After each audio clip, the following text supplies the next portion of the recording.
تو wanaagsan waa suldaanka TV wararkan muuqaalkan ku eegi doona waxa ugu waaweyn magaalada Garowe ee caasimada Puntland waxa ka socda kulamo xoogan iyadoo madaxweyne Saciid Cabdullaahi Deni laga soo xigtay imaatankiisa magaalada Muqdisho in magaalada Garowe uu ka sheegay in siyaasiyiinta hawiye ee mucaaradka ah dhab aysan ka hayn mucaaradnimada kulan xalay ka dhacay Garowe oo albaabada la isugu laabay xildhibaano ay ka qayb galeen iyo siyaasiyiin kala duwan ayuu fariintaas Saciidani ka sheegay taasoo muujinaysa heerka xiisada iyo inuu jiro kala shaki dhanka mucaaradka fariinta Dani iyo xogtaan ka helnayaan faahfaahin doona dhanka kale isla Saciidani madaxweyne ku xigeenka Lugator ayaa soo bandhigay qorshe lagu sheegay in xildhibaanada Sool iyo Sanaag lagu dooranayo magaalada Garowe ee caasimada Puntland iyaguna aysan aqoonsanayn maamulka waqooyi bari guud ahaan kulanka xal la isku cafiyay ka dhacay Garowe iyo xildhibaanadii federaalka ka qayb galay fariimaha inala wadaageen warbixin ku saabsan ayaan eegi doonaa dalka Sacuudiga waxa ka socda kulamo xoogan shirar culus oo lagu dhax qariyay umrada saddexda hogaamiye goboleed Galmudug Koonfur Galbeed iyo Hirshabelle ayaa jooga markaasi dalka Sacuudiga ra'iisul wasaaraha xukuumadda wasiirro ka tirsan xukuumadda gudoonkii baarlamaanka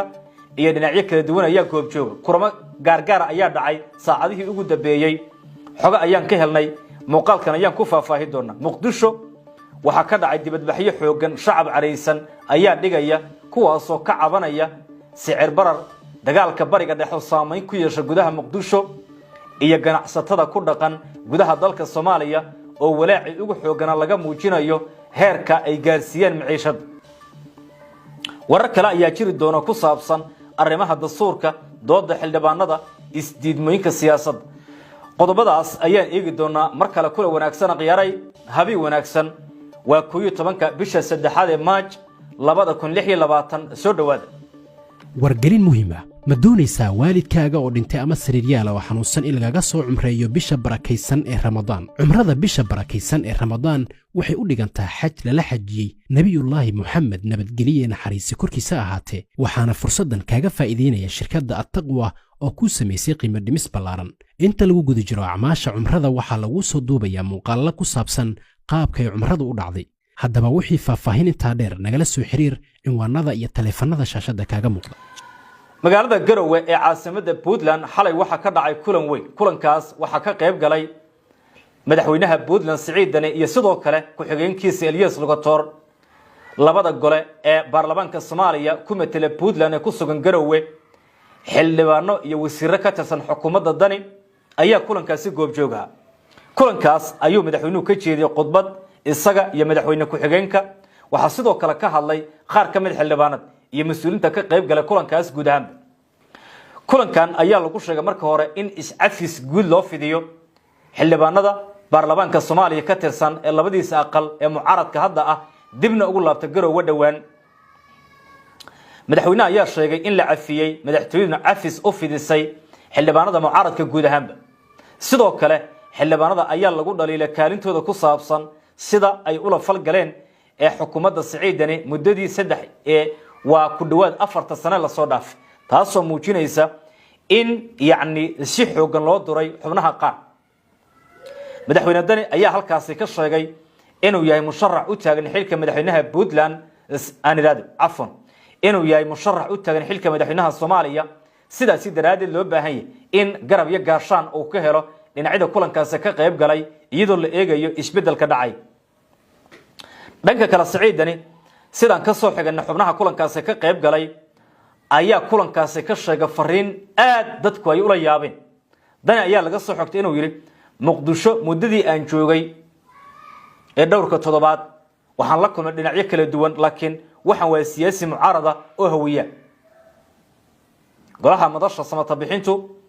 inta ugu badan waxay ka soo jeedaan beelahawi taasoo muujinaysa Dani waji kale inuu u yeelay qorshe madaxweynaha Puntland ayaa la sheegay inuu yiri xalay khudbadii uu ka jeediyay Garowe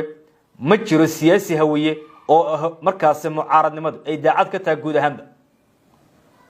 taasoo ku sheegay in ballanta lala galo fariimaha la isku dhiibo ee durbadiiba isbedelaan sababta ayuu ku sheegay daacad inaysan ka ahayn mucaaradnimada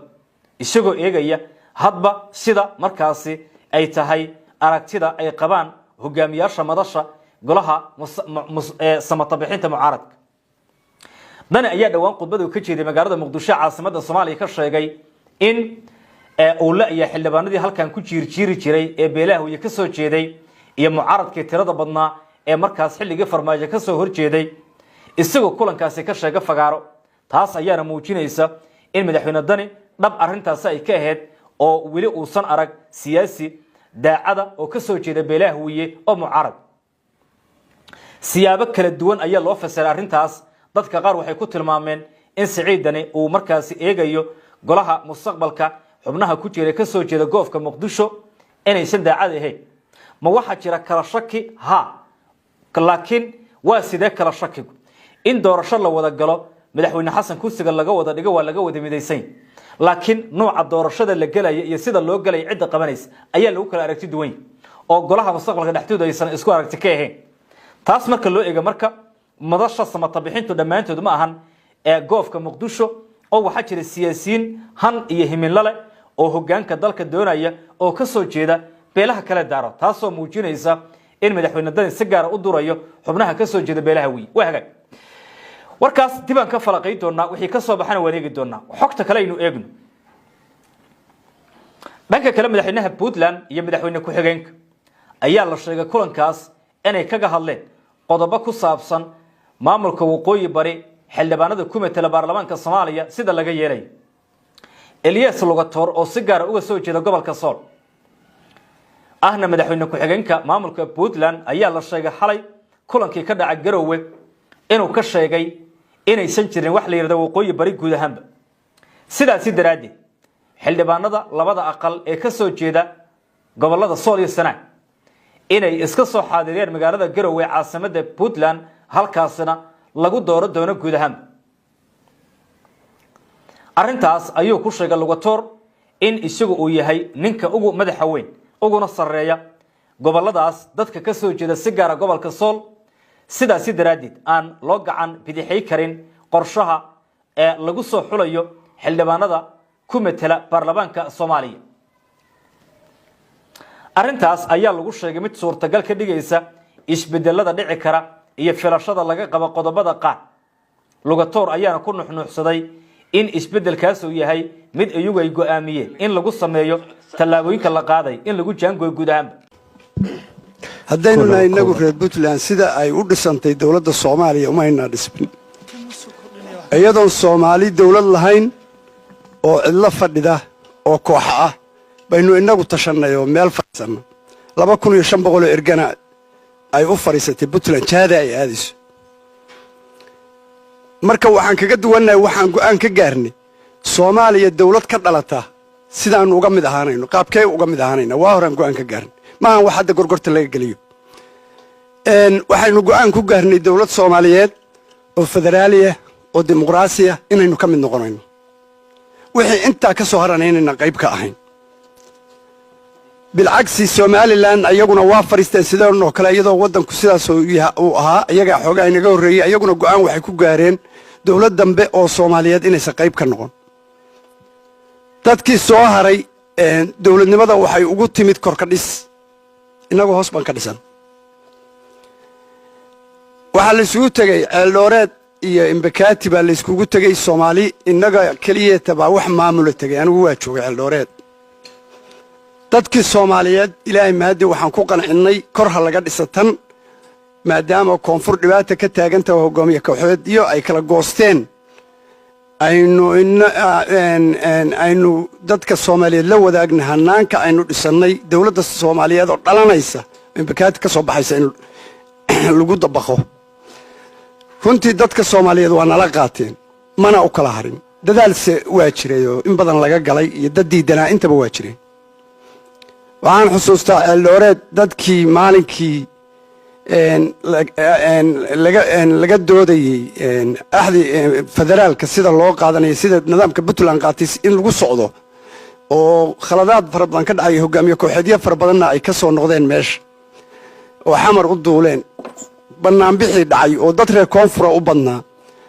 halku dhigi baan garanayaa dusha la iskaga darmay dawlad hoose maamul diidima ummadda Soomaaliyeed waxay ku qanacday charterkii soo baxay oo waagaas ku xusnaa hab federaaliya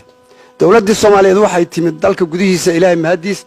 dawladda Soomaaliyeed baa ka dhalatay markaa ka bacdi dawladdaas baa waxay dhistay maamulada kale